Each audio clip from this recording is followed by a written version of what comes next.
Hello, this is Dr. Praveen Ramchandra. I'm senior endocrinologist working in Diaplus Endocrinology Clinic, Yelahanka, Newton, Bangalore, India. Please watch this video. ನಮಸ್ಕಾರ. ಮಧುಮೇಹ ಅಂದ್ರೆ diabetes ಇದ್ದವರು ಮಾವಿನ ಹಣ್ಣು ತಿನ್ಬೋದಾ? ಈ ಬಗ್ಗೆ ನಮ್ಮಲ್ಲಿ ಸಾಕಷ್ಟು ಗೊಂದಲಗಳಿರುತ್ತೆ ಅಲ್ವಾ? ಇವತ್ತಿನ ಈ ವಿಶೇಷ ಮಾಹಿತಿಯಲ್ಲಿ ಬೆಂಗಳೂರಿನ ಯಲಹಂಕದಲ್ಲಿರುವ ಡಯಾಪ್ಲಸ್ ಎಂಡೋಕ್ರೈನಾಲಜಿ ಕ್ಲಿನಿಕ್ನ ಹಿರಿಯ ಎಂಡೋಕ್ರೈನಾಲಜಿಸ್ಟ್ ಆದ ಡಾಕ್ಟರ್ ಪ್ರವೀಣ್ ರಾಮಚಂದ್ರ ಅವರು ನೀಡಿರುವ ಅತ್ಯಂತ ನಿಖರವಾದ ವೈದ್ಯಕೀಯ ಮಾರ್ಗದರ್ಶನವನ್ನು ನಾವು ನೋಡಲಿದ್ದೇವೆ. ಬನ್ನಿ ಶುರು ಮಾಡೋಣ. ಬೇಸಿಗೆ ಬಂತು ಅಂದ್ರೆ ಸಾಕು, ಶುರುವಾಗೋ ಮೊದಲನೇ ಪ್ರಶ್ನೆನೇ ಇದು. ಮಧುಮೇಹ ಇದ್ದೋರು ಮಾವಿನ ಹಣ್ಣು ತಿನ್ನಬಹುದಾ? ಖಂಡಿತ ಇವತ್ತು ಈ ಪ್ರಶ್ನೆಗೆ ಕೇವಲ ಹೌದೋ ಅಲ್ವೋ ಅಂತ ಹೇಳೋದಲ್ಲ, ಬದಲಾಗಿ ವೈದ್ಯಕೀಯವಾಗಿ ನಿಖರವಾದ ಉತ್ತರವನ್ನು ನಾವಿಲ್ಲಿ ಕಂಡುಕೊಳ್ಳಲಿದ್ದೇವೆ. ಸರಿ, ನಾವಿಂದು ಮುಖ್ಯವಾಗಿ 5 ವಿಚಾರಗಳನ್ನು ನೋಡಲಿದ್ದೇವೆ.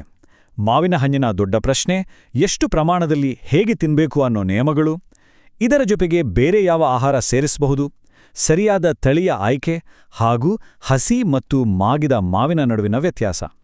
ಇಷ್ಟನ್ನು ಒಂದೊಂದಾಗಿ ನೋಡ್ತಾ ಹೋಗೋಣ. ಮೊದಲನೇ ವಿಭಾಗಕ್ಕೆ ಬರೋಣ. ಅದೇ ಮಾವಿನ ಹಣ್ಣಿನ ಆ ದೊಡ್ಡ ಪ್ರಶ್ನೆ. ಇದಕ್ಕೆ ಉತ್ತರ ಹೌದು. ಆದರೆ ಇಲ್ಲೊಂದು ದೊಡ್ಡ ಆದರೆ ಇದೆ. ಕಟ್ಟುನಿಟ್ಟಿನಾದ ಷರತ್ತುಗಳೊಂದಿಗೆ ಮಾತ್ರ. ಆ ಷರತ್ತುಗಳೇನು ಅಂತ ಅರ್ಥ ಮಾಡಿಕೊಳ್ಳೋದು ಶುಗರ್ ಲೆವೆಲ್ ಕಂಟ್ರೋಲ್ ನೀಡಲು ಬಹಳ ಮುಖ್ಯ. ನಿಮಗೆ ಗೊತ್ತಾ, ಆಶ್ಚರ್ಯ ಏನಂದ್ರೆ ಮಾವಿನ ಹಣ್ಣಿನ ಗ್ಲೈಸೆಮಿಕ್ ಇಂಡೆಕ್ಸ್ ಇರೋದು ಕೇವಲ 51ರಿಂದ 56ರವರೆಗೆ ಮಾತ್ರ. ಅಂದ್ರೆ ಇದು ಕಡಿಮೆಯಿಂದ ಮಧ್ಯಮ ಶ್ರೇಣಿಯಲ್ಲಿದೆ. ಹಾಗಾಗಿ ನಿಜವಾದ ಅಪಾಯ ಇರೋದು ಹಣ್ಣಿನಲ್ಲ, ಬದಲಾಗಿ ನಾವದನ್ನು ಒಮ್ಮೆಗೆ ಎಷ್ಟು ತಿಂತೀವಿ ಅನ್ನೋ ಪ್ರಮಾಣದಲ್ಲಿ ಹಾಗೂ ಹಣ್ಣು ಎಷ್ಟು ಹಣ್ಣಾಗಿದೆ ಅನ್ನೋದರ ಮೇಲೆ. ಈ ಪ್ರಮಾಣವನ್ನು ಮಿತಿಯಲ್ಲಿ ಇಟ್ಕೊಂಡ್ರೆ ಇದನ್ನು ಮ್ಯಾನೇಜ್ ಮಾಡೋದು ತುಂಬಾ ಸುಲಭ. ಹಾಗಾದ್ರೆ ಆ ಪ್ರಮಾಣ ಎಷ್ಟು ಇರಬೇಕು? ಎರಡನೇ ವಿಭಾಗದಲ್ಲಿ ಮಾವು ಸೇವನೆಯ ಪ್ರಮಾಣ ಮತ್ತು ತಯಾರಿಕೆಯ ನಿಖರವಾದ ವೈದ್ಯಕೀಯ ನಿಯಮಗಳನ್ನು ನೋಡೋಣ. ಇಲ್ಲಿ ನಾವು ಗಮನಿಸಲೇಬೇಕಾದ ಅತಿ ಮುಖ್ಯವಾದ ಅಂಶ ಅಂದ್ರೆ ಈ ನಿಖರವಾದ ಅಳತೆ. ದಿನಕ್ಕೆ ಕೇವಲ ಅರ್ಧ ಕಪ್ ಅಥವಾ ತೂಕದಲ್ಲಿ ಹೇಳೋದಾದ್ರೆ ಸುಮಾರು 50ರಿಂದ 75 ಗ್ರಾಂನಷ್ಟು ತಾಜಾ ಕತ್ತರಿಸಿದ ಮಾವಿನ ಹಣ್ಣು ಮಾತ್ರ. ಇದು ಯಾವುದೇ ಕಾರಣಕ್ಕೂ ಮೀರಬಾರದ, ಕಡ್ಡಾಯವಾಗಿ ಪಾಲಿಸಲೇಬೇಕಾದ ಲಿಮಿಟ್. ಯಾಕೆ ಈ ನಿರ್ದಿಷ್ಟ ಅಳತೆ ಅಂತ ಯೋಚನಿಸ್ತಾ ಇದ್ದೀರಾ? ಯಾಕಂದ್ರೆ ಈ ಅರ್ಧ ಕಪ್ ಮಾವಿನಲ್ಲಿ ಸುಮಾರು 12ರಿಂದ 15 ಗ್ರಾಂ ಕಾರ್ಬೋಹೈಡ್ರೇಟ್ಗಳಿರ್ತವೆ. ಇದು ಮಧುಮೇಹದ ಡಯಟ್ನಲ್ಲಿ ಬರುವ ಒಂದು ಸ್ಟ್ಯಾಂಡರ್ಡ್ ಫ್ರೂಟ್ ಎಕ್ಸ್ಚೇಂಜ್, ಅಂದ್ರೆ ಹಣ್ಣಿನ ವಿನಿಮಯಕ್ಕೆ ಕರಾರುವಾಗಾಗಿ ಮ್ಯಾಚ್ ಆಗುತ್ತೆ. ಇನ್ನು ಹಣ್ಣನ್ನ ಹೇಗೆ ತಿಂತೀವಿ ಅನ್ನೋದು ಕೂಡ ಅಷ್ಟೇ ಮುಖ್ಯ. ಮಾವಿನ ಹಣ್ಣನ್ನು ತಾಜಾ ಚೂರುಗಳಾಗಿ ತಿಂದ್ರೆ ಅದರಲ್ಲಿ ನಾರಿನಂಶ ಅಂದ್ರೆ ಫೈಬರ್ ಹಾಗೆ ಉಳಿದಿರುತ್ತೆ, ಗ್ಲೂಕೋಸ್ ನಿಧಾನವಾಗಿ ಹೀರಲ್ಪಡುತ್ತೆ. ಆದರೆ ಅದೇ ಹಣ್ಣನ್ನ ಜ್ಯೂಸ್, ಮಿಲ್ಕ್ ಶೇಕ್ ಅಥವಾ ಆಮ್ರಸ್ ತರಹ ಮಾಡಿದ್ರೆ ಅದರಲ್ಲಿರೋ ಫೈಬರ್ ಸಂಪೂರ್ಣ ನಾಶವಾಗ್ಬಿಡುತ್ತೆ. ಆಗ ಸಕ್ಕರೆಯ ಅಂಶ ಅತಿ ವೇಗವಾಗಿ ರಕ್ತಕ್ಕೆ ಸೇರಿ ಶುಗರ್ ಲೆವೆಲ್ ಒಮ್ಮೆಲೆ ಶೂಟಪ್ ಆಗುತ್ತೆ.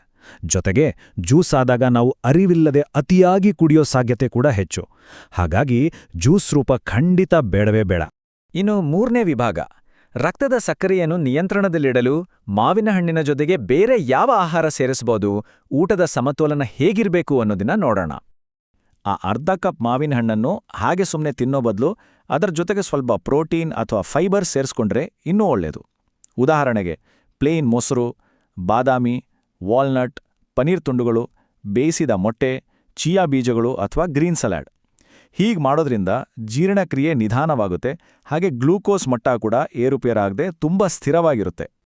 ಊಟದಲ್ಲೇ ಕಾರ್ಬೋಹೈಡ್ರೇಟ್ ಬ್ಯಾಲೆನ್ಸ್ ಮಾಡಲು ಈ 3 ಸರಳ ಹಂತಗಳನ್ನು ಫಾಲೋ ಮಾಡಿ. ಹಂತ 1, ಮಾವಿನ ಹಣ್ಣನ್ನ ಊಟದ ಜೊತೆ ಸಿಹಿ ತಿಂಡಿ ಅಥವಾ ಡೆಸರ್ಟ್ ತರಹ ತಿನ್ಬೇಡಿ, ಅದನ್ನ ಒಂದು ಪ್ರತ್ಯೇಕ ಹಣ್ಣಿನ ಸ್ನ್ಯಾಕ್ ತರಹ ಬಳಸಿ.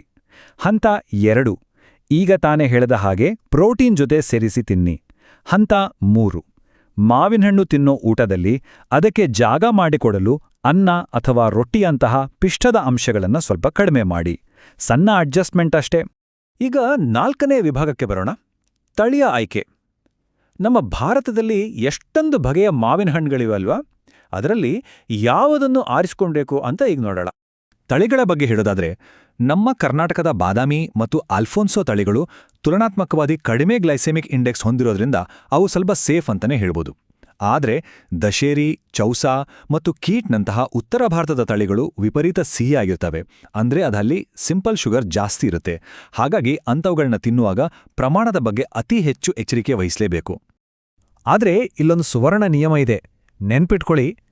ಸೇಫ್ ಆಗಿರೋ ತಳಿ ಅಂತ ಹೇಳಿ ಅದನ್ನೇ ಬೇಕಾಬಿಟ್ಟಿ ತಿನ್ನೋ ಹಾಗಿಲ್ಲ. ಸ್ವಲ್ಪ ಉತ್ತಮ ಅಂತ ಅನ್ಸ್ಕೊಂಡಿರೋ ತಳಿಯನ್ನ ಜಾಸ್ತಿ ತಿನ್ನೋದಕ್ಕಿಂತ ಯಾವುದೇ ತಾಜಾ ಮಾವಿನ ಹಣ್ಣನ್ನ ಅತ್ಯಲ್ಪ ಪ್ರಮಾಣದಲ್ಲಿ ತಿನ್ನೋದು ಯಾವಾಗಲೂ ಖಂಡಿತವಾಗಿಯೂ ಹೆಚ್ಚು ಸುರಕ್ಷಿತ. ಕೊನೆಯದಾಗಿ 5ನೇ ವಿಭಾಗ, ಹಸಿ ಮತ್ತು ಮಾಗಿದ ಮಾವು.